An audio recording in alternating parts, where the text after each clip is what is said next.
तर मग हे ठरलं, ज्या गायीचं दूध काढण्यात आलेलं आहे तिचा मालकच हे ठरवेल की त्याला काय करायचंय. वय बरोबर बोलतायत महाराज. सांगा, तुमच्याकडे जी चोरी झालेली आहे त्या बदल्यात तुम्हाला काय पाहिजे? अहो महाराज, मला या चोराला 50 फटके मारायचे आहेत. नाही नाही नाही नाही.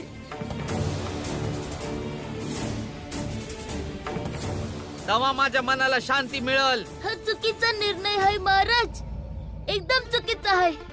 मी असं नाही होऊ देणार. हे अमानवी आहे महाराज. मान्य आहे की बाळातात्यानं चोरी केली आहे, त्यानं चुकीचंच केलं आहे. पण तुम्ही अशी शिक्षा देऊन अजून चुकीचं करताय. तुम्ही लोक पैशांच्या नावावर काय बी नाही करू शकत. एक गप्प बसा तुम्ही दोघं भाऊ. निकाल लागलेला आहे आणि याला शिक्षा मिळेलच. हा, शिक्षा तर मिळणारच. शिक्षा तर मिळणारच. महाराज, हे तर अति झालंय. पंचायतीला हे दिसत नाहीये का की या मुलाने कुठल्या परिस्थितीत हे पाऊल उचलले? ही पंचायत समाजापुढे माणुसकीचं उदाहरण ठेवणार नाही. जर थोडंसं दूध घेतल्यानं एखाद्याचा जीव वाचत असेल तर ते एक चांगलं कार्य आहे. आपला धर्म देखील हेच सांगतो. नक्कीच यावर सुद्धा चर्चा होईल, पण सध्या इथे चोरीचा गुन्हा झालाय, तर आता त्यावर विचार करूया. आणि तसही आंबेडकर, तुम्ही प्रत्येक मुद्द्यावर वाद घालून मुद्द्याची गंभीरता कमी करता. म्हणून सगळ्यात आधी या पंचायतच्या न्यायाचं पालन केलं जाईल. तेव्हा आता समाजाचा हा निकाल पूर्णत्वाला न्या.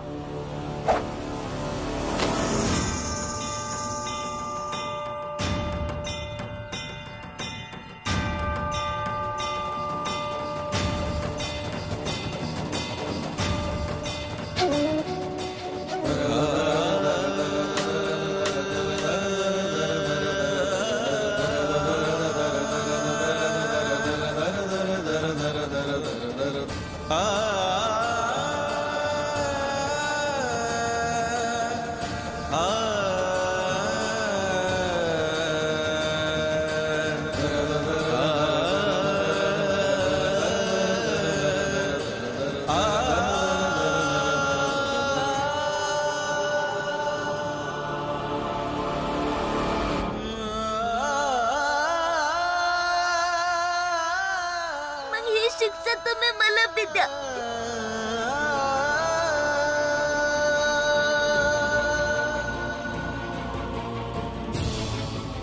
मला बी शिक्षा द्या.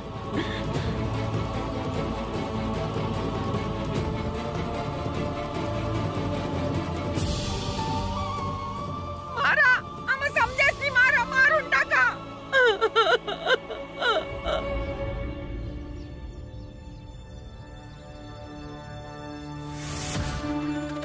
आता जशी यांची इच्छा, कोडे मारा.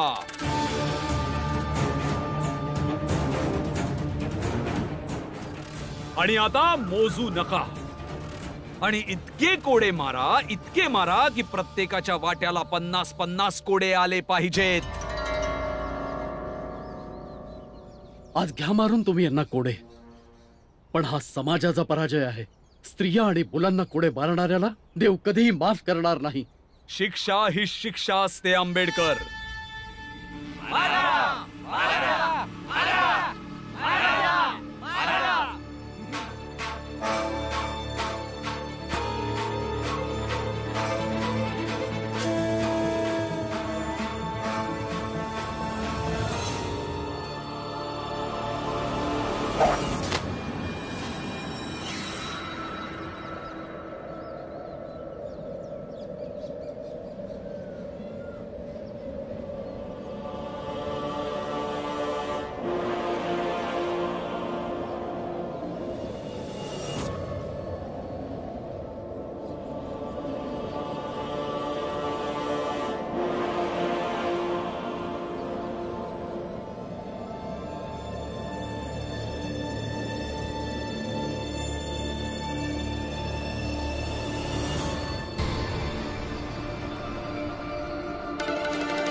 जो पतूर ह्यो रामजी सकपाळ जिता आहे तो पतूर कुणाची हिंमत बी होणार नाही की माझ्या कुटुंबासनी कुणी हात बी लावू शकल.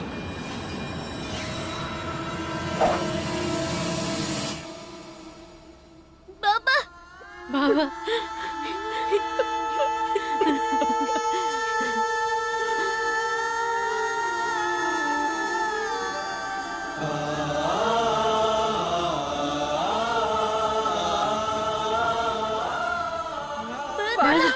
बाळा सांभाळ बाबा, सावकाश.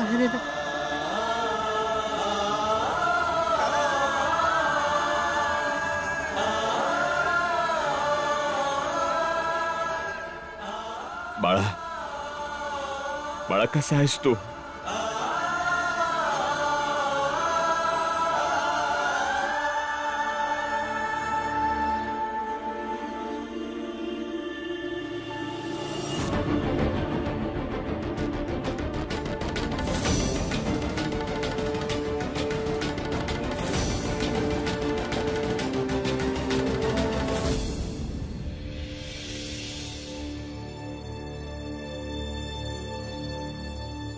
सांगितलं होतं ना मी जाताना. कदाचित तुम्ही लोकांनी नीट ऐकलं नाही. म्हणजे न्यायाचं काय मग रामजी? आणि तुम्ही तर तुमच्या मुलांपुढे नेहमी आदर्श ठेवत असता, आणि आज एका पंचायतने न्याय केलाय, तर मग त्याचं पालन तुम्ही करणार नाही? मग काय शिकतील तुमची मुलं तुमच्याकडून? आणि हो रामजी, एका अर्थाने बरंच झालं तू इथे आलास. जा, तूही तुझ्या कुटुंबासोबत सहभागी हो. आम्ही तुला तुझ्या हिस्स्याचे 50 कोडे मारू. जा. महाराज, न्याय तवाच होतो जेव्हा न्यायाधीश तटस्थ असेल, आणि न्यायाधीश तो असतो ज्याच्यावर लोकांचा विश्वास असतो. वा वा रामजी वा, इथनं तोंड काळं करून आला वय, आणि इथं येऊन मोठ्या मोठ्या गोष्टी करत आहे. भावांनो, हा गोरेगावात होता आपली जात लपवून. ते तर मी एका कामासाठी तिथे गेलतो आणि यासनी पाहिलं.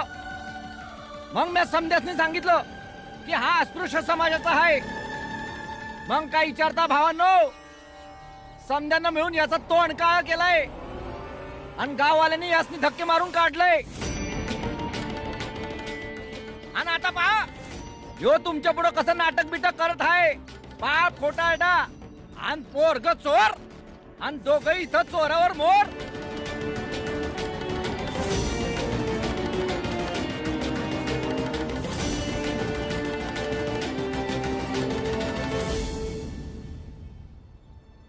बिंबाळ, इकडे.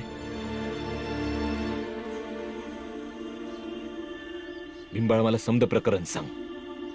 नक्की काय झालं होतं? या न्यायासाठी पंचायत का लावली? बाबा, आमच्याकडे पैक नव्हते काय बी विकत घेण्यासाठी.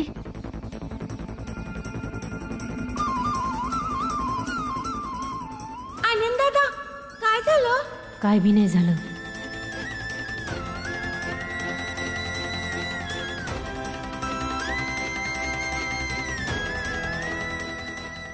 स्वयंपाकघरात काय हाय? थोडीशी बटाटी आणि मिरची हाय. आपण बटाट्याचं भरीत करूया, तिखट करूया, आणि जेव्हा तिखट लागल तेव्हा पाणी पिऊ. मग पाण्यानंच पोट भरल.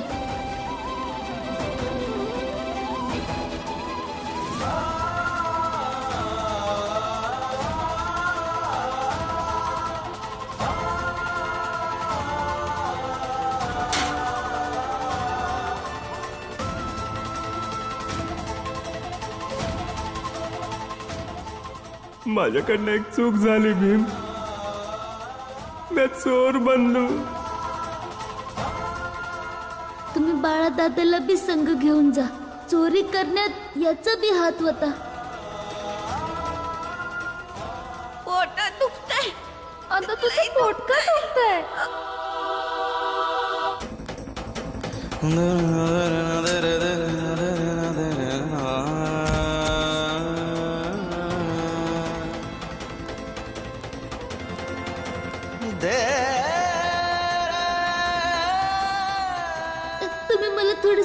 जा ना, माझ्या बहिणीला दुधात औषध मिसळून द्यायचं आहे. बोललो ना जा.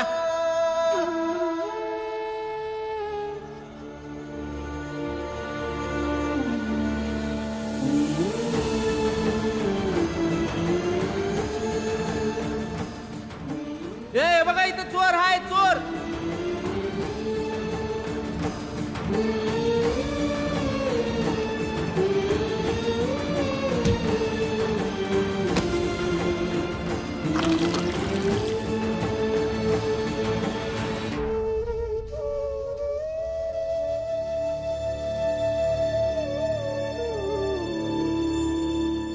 हे आता तुमचं रडणं वगैरे नंतर करा रामजी. आधी यांना कोडे मारायला सुरुवात करा.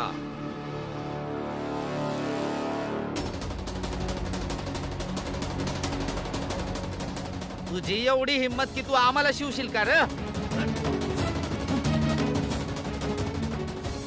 तो स्पृश्य समाजाचा माणूस आहे, त्याला स्पर्श करून तू धर्माचा नाश केलायस.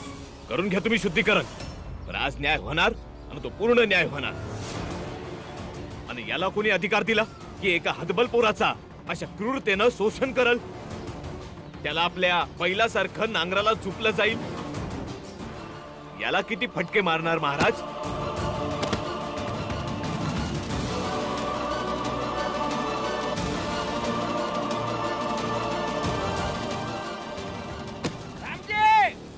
आणि याला किती फटका मारणार महाराज? यासनी तर काही कामधंदा आहे तर नाही, फक्त आमच्या घरापुढे येऊन स्पृश्य जातीचा असल्याचा रुबाब दाखवतो. त्यामुळे न्याय होणार आणि पूर्ण न्याय होणार.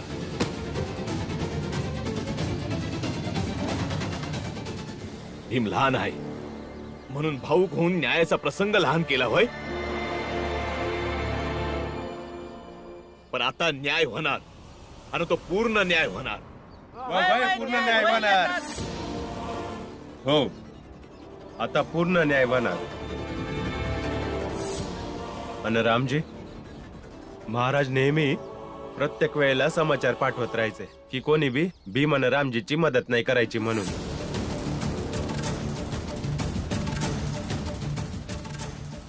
या हिशोबाने तर तुम्ही बी गुन्हेगार झालात महाराज. आता तुम्ही तुमच्या बाबतीत पण ठरवून घ्या की तुमच्या नावावर किती फटके येणार आहेत ते.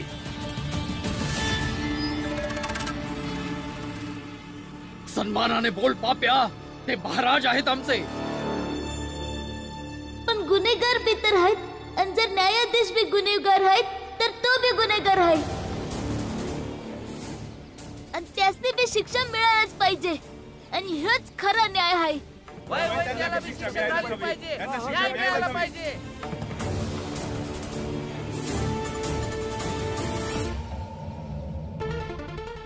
आता महाराज समध्यांची शिक्षा ठरवणार. बोला महाराज. होय महाराज, बोला. आणि बना समजांसाठी एक उदाहरण. तुमची महानता अजून वाढल.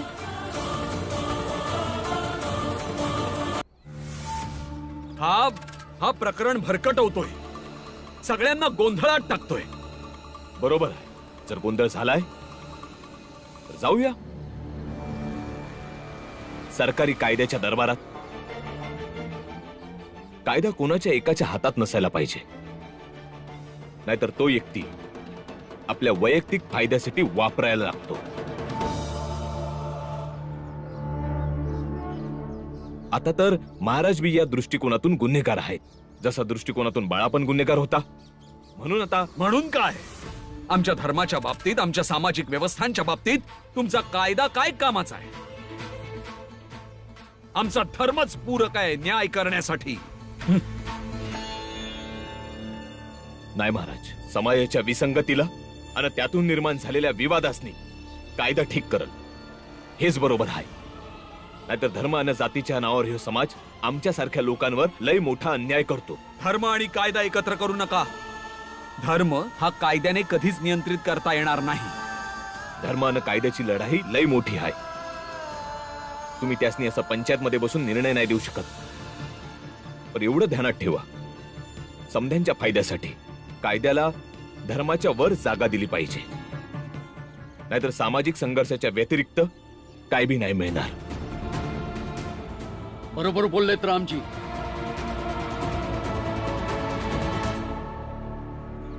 तुम्हा सर्वांना आमच्या सोबत पोलीस ठाण्यात यावं लागेल.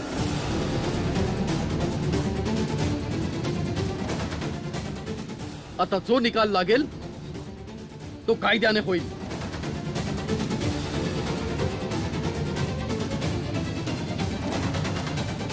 धर्म आणि समाजाच्या प्रकरणांमध्ये जेव्हा जेव्हा कायदा घुसेल तेव्हा तेव्हा सगळ्यांचा नाश होईल.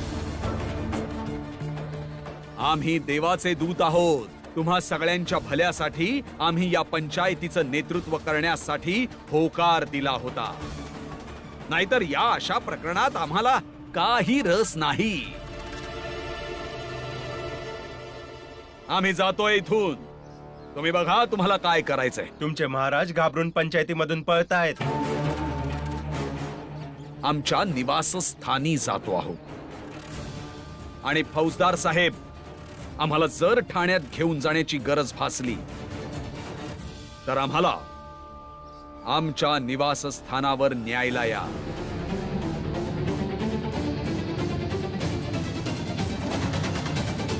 तुम्ही लोकांना पाहिलं ना किंवा रामजी आणि हा भीमराव हे कायद्याच्या एवढ्या मोठ्या मोठ्या बडाय मारत्यात. जेव्हा सौतावर आलं तेव्हा बोलण्यात फसवत आहे. आणि यो रामजी रिटायर्ड सुभेदार आहे ना, म्हणून यासनी पोलिसाची मदत लय सहजतेने मिळती. पर आमासनी जवाबी संधी मिळेल. आम्ही या लोकांनी सोडणार नाही. सोडणार नाही काय म्हणतोस तू? हा, चला, जे जे आरोपी आहेत त्या सगळ्यांना बरोबर शिक्षा मिळेल. अरे फौजदार साहेब, आमासनी ठाऊक आहे तुम्ही काय शिक्षा देणार ती. चला भावांनो, आपापल्या घरी जाऊया. आज तर फौजदार साहेब आले, पण प्रत्येक वेळी येणार नाही. त्यांच्यापासून जरा सावध राहण्याची गरज आहे. चला.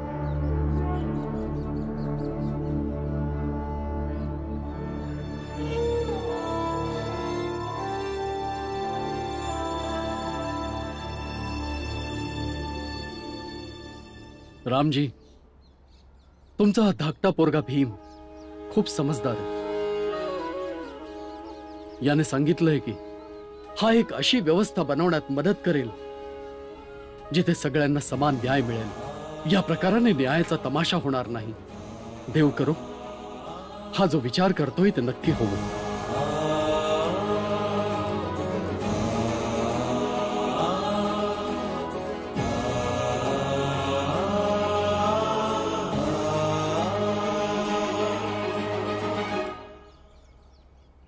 धन्यवाद गुरुजी.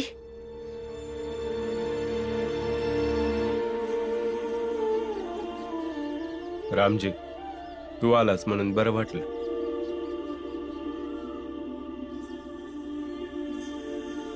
बाबा,